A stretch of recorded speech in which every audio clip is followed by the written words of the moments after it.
You've got two major forces between buoyancy helping you push up and then gravity pushing you down. And there's this perfect layer in the middle of that where really all the best swimming in the world takes place.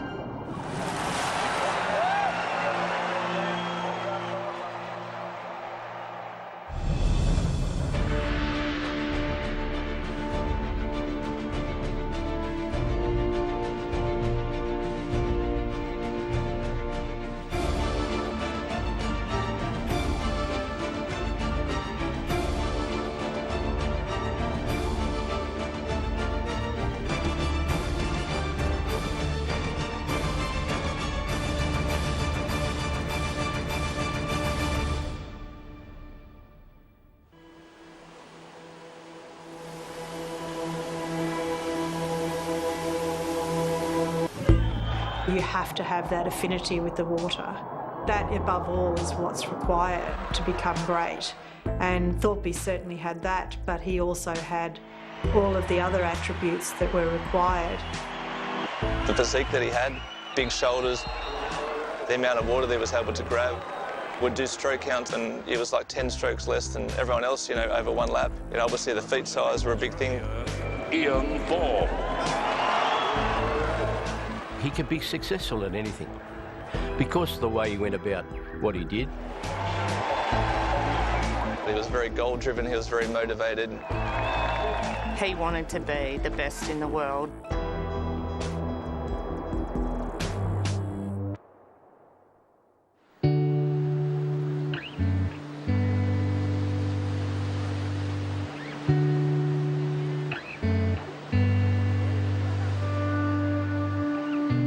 I fell into swimming, you know, mostly by accident. My sister had started swimming and I was dragged along to these swimming carnivals. And my mum just mentioned to me, look, if you were to do a couple of training sessions a week, you could probably swim at these things as well. Christina was very good. A great kid, great family. And he sat in the stand for a long time watching it before he got introduced to the water. So I remember seeing this little boy that didn't really like to dive and didn't really like swimming that much. If it wasn't for his sister, he probably wouldn't have swum. I had my first swimming lesson when I was about 8 and ended up continuing from there, but it was, you know, kind of a slow start. You're 15, you're 12, but you beat your sister. Yeah, sometimes. In what?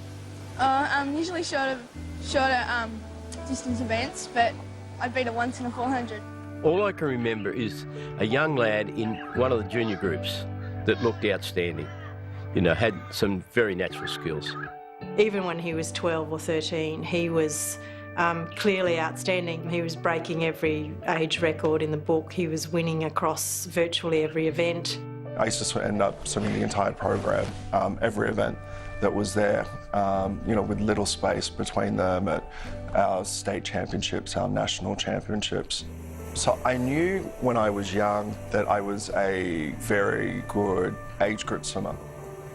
Short times just to do my best, but my long time goal would have to be year 2000. Everyone was like, wow, this is going to be the next big thing in Swimming Australia. You could just see that he was somebody that had a massive future. At just 14 years old, Ian James Thorpe became the youngest ever swimmer to be selected for the Australian national team.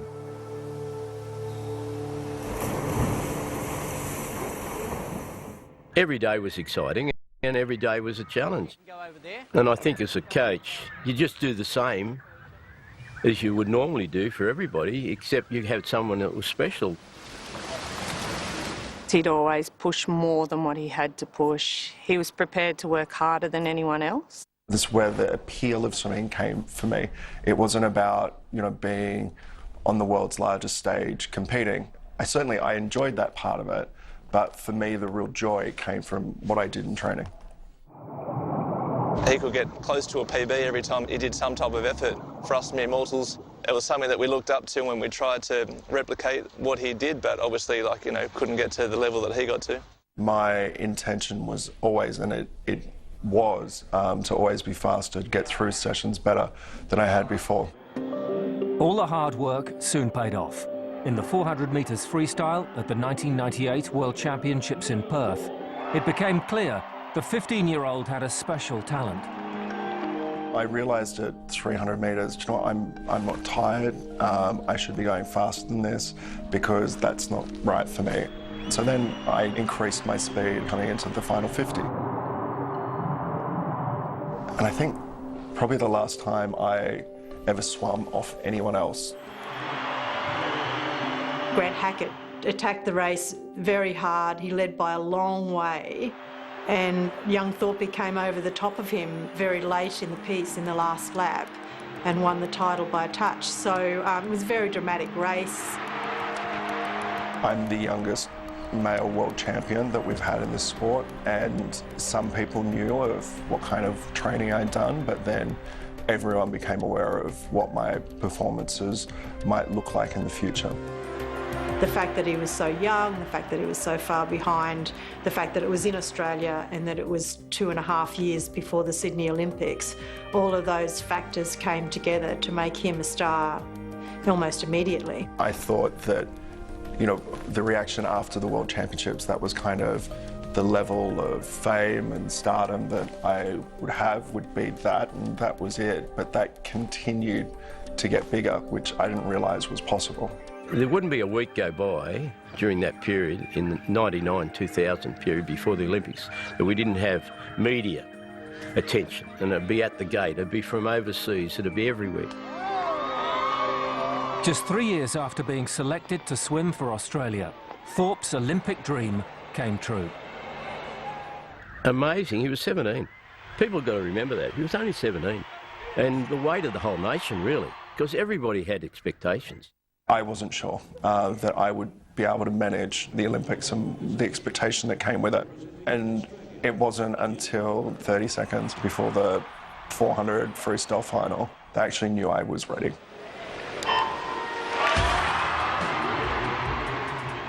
Sitting in the grandstands watching, it was something that you'd always dreamt of having and being a part of, and this was our Olympics.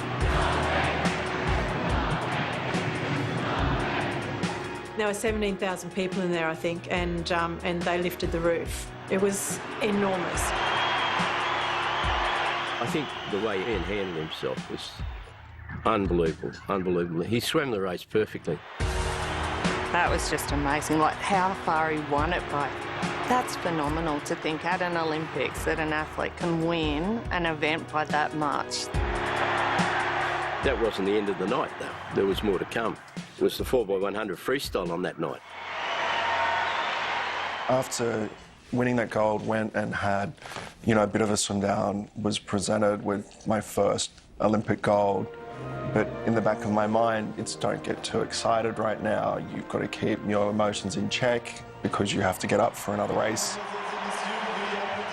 When he raced, like, he'd wear a new suit for every race, so he'd take one off and put another one on. As I was pulling it up, I heard it kind of, it didn't rip, it was a zipper, like kind of popping.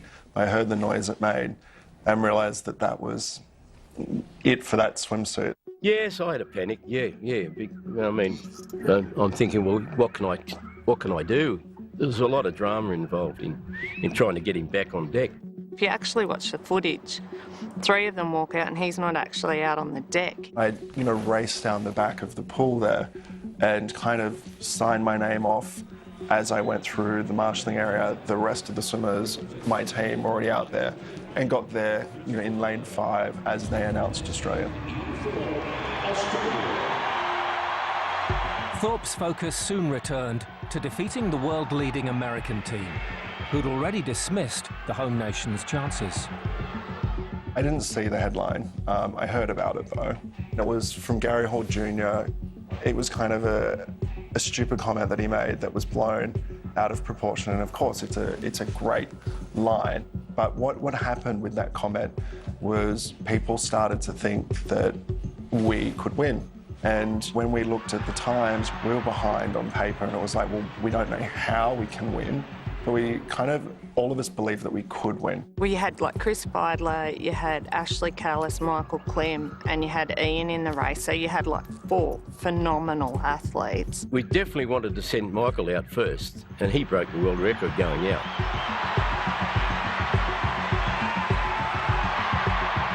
It was Chris Beidler that went in next, and then Ashley Callis was leading into myself.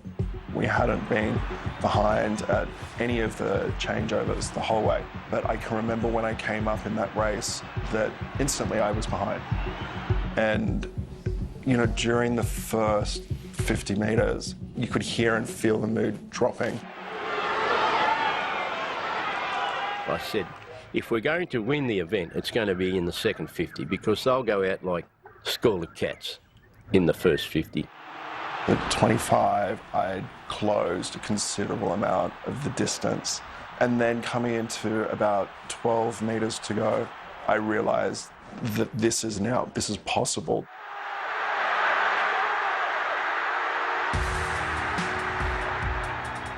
Everyone knew Ian was a great finisher, but I don't think everyone realised just how good he was. He just lifted himself by his bootstraps that night. Just incredible. I don't think anyone will ever forget that first night of the Sydney Olympics. That belonged to him.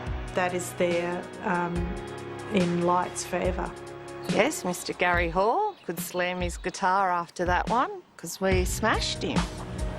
The Australian would add a 3rd gold and 2 silvers to his collection. At the age of 17, Ian Thorpe had won more medals than any other athlete at the Sydney Olympics. I don't think he realised how big a pressure it was going to have on him and how much his life was actually going to change from that moment on. He became almost like the rock star of the sporting world. The level of interest in my career, you know, things outside of my career also, realising that this is now my life. It's very hard to avoid the limelight, even if you don't want it. He generally coped with it very well, but I think it was a burden. I don't doubt that it was a burden to him. At the World Championships in 2001, Thorpe won an unprecedented 6 gold medals. However, a trip to the United States soon after would remind swimming's dominant force of his own mortality. I was in New York when September 11th happened. I'd arrived the night before and I'd been at the World Trade Center that morning. I went down there. I went for a run, actually, from where I was staying into that area, grabbed a coffee and kind of made my way home. And, you know, I turned on the TV and, you know, I'd just seen that this has happened and realised that I was just there.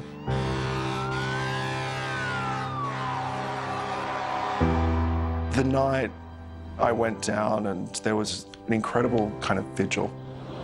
There was a unity and it was somber, but when each of those firefighters came out, subway covered in ash and soot, I guess, you know, people would clap them. And so in one day, I had seen the worst in the world and the best in the world.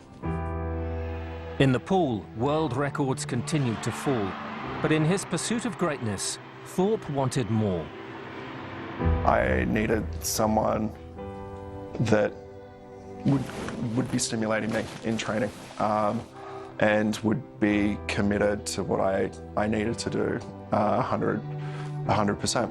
And although Doug was good for me, you know, as a younger swimmer, it had become a relationship that just couldn't work. Well, a little disappointed at the time. I probably didn't handle that as well as I should have. I look back at the good times and you know, and the times we had together and the success we had. And I think that I was very fortunate to have Ian come into my life and be part of that, my coaching experience. One I'll never forget. I wanted to be at home. I wanted to be in Sydney. And, you know, I decided to use my assistant coach, who had really been the one over that last 12 months especially, that was doing the times and was the one that was engaging with me in training. Doug was my mentor as a coach, and the position that we were placed in at that point was really hard, and there were coaches that were accepting of me and there were coaches that definitely weren't accepting, that made my life quite hard. Seeing Tracy and Ian down one end and seeing Doug down the other end, it was a very weird situation. Thorpe justified the decision to switch. He's done it again. You are a freak, Ian Thorpe. You well might be the greatest ever. And the 2004 Olympics were now in sight. It was virtually the first event on the first morning, on a Saturday morning. No one's expecting very much. We're all sort of sitting there half asleep. He gets on the blocks, everything's as normal, and then suddenly catastrophe.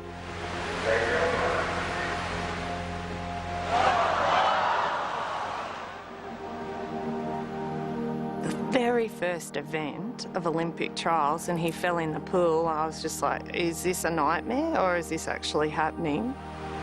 I reacted to a noise which wasn't the start and had realised that as I kind of flopped into the pool. We only have one start rule in swimming. I walked back behind the blocks as though, it hadn't happened, and of course the umpire had to come over and disqualify me.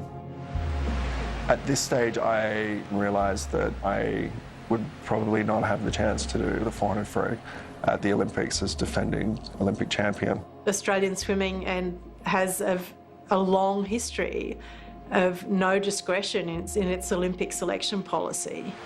An entire nation was in shock, but one man would change everything. I'd made my decision about kind of wanting to watch him swim that race and knowing how much, it meant for the team and meant for him, and me having two other events to also train for. Obviously, I saw the light and knew what was the best scenario.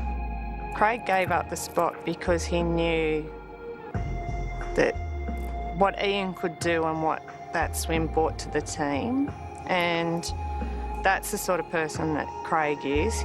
He told me how when I swim the 400, one of our first events, the way that it lifts the entire team sets us up for the rest of the week, and that he didn't want to take that away from the team and wanted me to have that.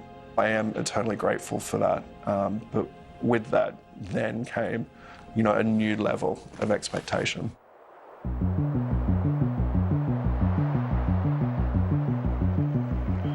Ian was actually quite nervous going into the marshalling area.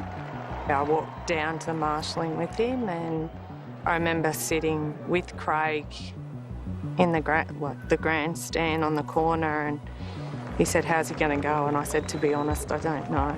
Craig held my hand and he just said, "Look, it'll be okay." I guess that feeling of hope and being part of it kind of made it that little bit more special to watch.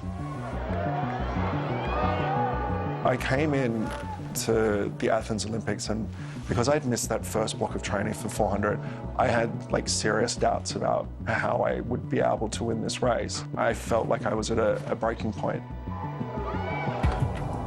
I think that's the only time in his career that he swam for other people rather than for himself. I think it was probably the hardest swim he's ever had to do in his career. He brought people together. His performances made people happy. And then because of that, people felt like they owned something as well. This is our superstar. This is our swimmer.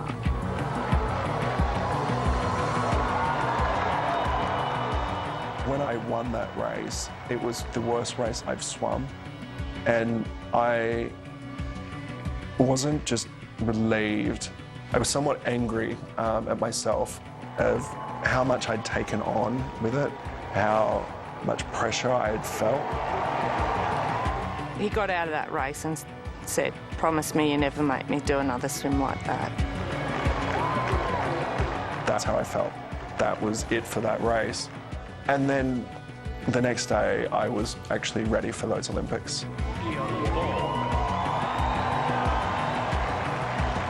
watching the medal ceremony and being part of the supporting group to be there with him and seeing how happy he was. It was just an inner thing, knowing that he'd got what he wanted to get out of it, and also that I was a part of it was good. Having matched the great expectation in his favoured discipline, Thorpe's focus shifted to the 200 metres freestyle. The race he'd taken silver in 4 years earlier. That was his thing after 2000. He said, we've got one job, and that's to win that 200. So that was something that him and I worked really hard on for that next Olympics, was to make sure that we got that gold. It had been christened the race of the century when it became apparent that Michael Phelps was going to take on that event and take on not only Ian but Peter Van den Hoogenbond, who was the defending champion. Once that event was going to be between the three of them, that was immediately going to be the highlight of the Games. I definitely knew walking out, like before the race, I knew that I would win. It wasn't being cocky, it was knowing exactly where I was at and what I had done in training. That was a really beautifully structured and controlled race from him. He was totally in control of his art at that point. He knew exactly what everyone else was going to do, what he was going to do, and he delivered. You know, it was a fantastic race. It was one of the swims that I enjoyed the most in my career. It had nothing to do with the hype around the race, more to do with my respect for the other people that were in it, and also the way that I felt doing it and how I'd apply myself to it.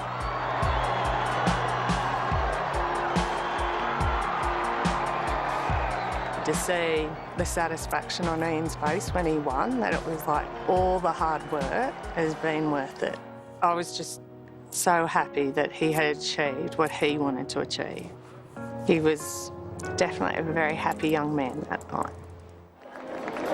The 22-year-old would go on to add silver and bronze to his Olympic medal haul. But Athens was his peak. Thorpe began to fall out of love with the sport that had given him so much. I get when I was racing that there was this kind of interest in what I was doing, but it was when people started invading that training space, when I couldn't go to the pool and feel as though I could get on with what needed to be done to go out and race well. It wasn't for me, because that wasn't the sport that I started off in. The context of swimming had been changed for me. At just 24 years of age, Ian Thorpe announced his retirement from swimming. To see the pressures that were behind the scenes, I wasn't surprised that he walked away from all of that, but it's hard because sometimes you've got to step away to let people find themselves, and he definitely needed to just take some time for him. I just wanted to see him happy, and if he wasn't happy being in the water, it wasn't who he wanted to be anymore. Well, then it takes guts to get out there and say, I've done what I've done, this isn't me anymore. I wanted nothing to do with swimming. There was this scope for years more of competition. I didn't want to be reminded of that. It was hard because you knew there was still more in him. Thorpe spent 5 years away from the pool before announcing a shock return. Qualifying for London 2012 was his target. I couldn't get the idea out of my head, and I gave myself some kind of goals because I realised I had to make a decision about it really quickly. He'd been out a long time, and it was very difficult, but you never underestimate a champion. I was glad that he had come back, and I think he realised too in coming back that it was hard. There are new kids on the block. It was going to take a lot more effort to step up to where he was. Knowing what Ian is about, if he does do something, he's going to give 100%. I thought he could do it, but unfortunately just couldn't quite get there. I was happy with what I'd done. I was happy that, I was back in a pool, and I was happy that my passion and my love for the sport felt like it did when I was a kid. And that was a good enough result for me.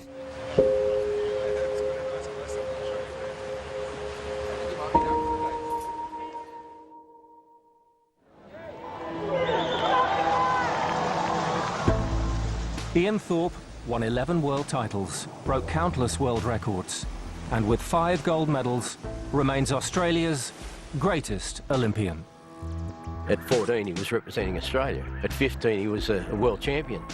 What he's done is set new standards for people to try and achieve.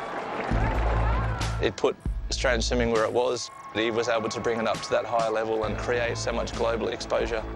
I don't think we'll ever have another athlete of his calibre. I think there's still a case to be made that he's the greatest freestyler there's ever been. I was someone that was very process-driven and was looking at what was next rather than sitting back and reflecting on the accomplishment itself. And I did that throughout my career. I wish I had spent a little bit more time just to acknowledge some of my successes along the way. But I was always looking at, well, what is the next thing that I'm going to achieve?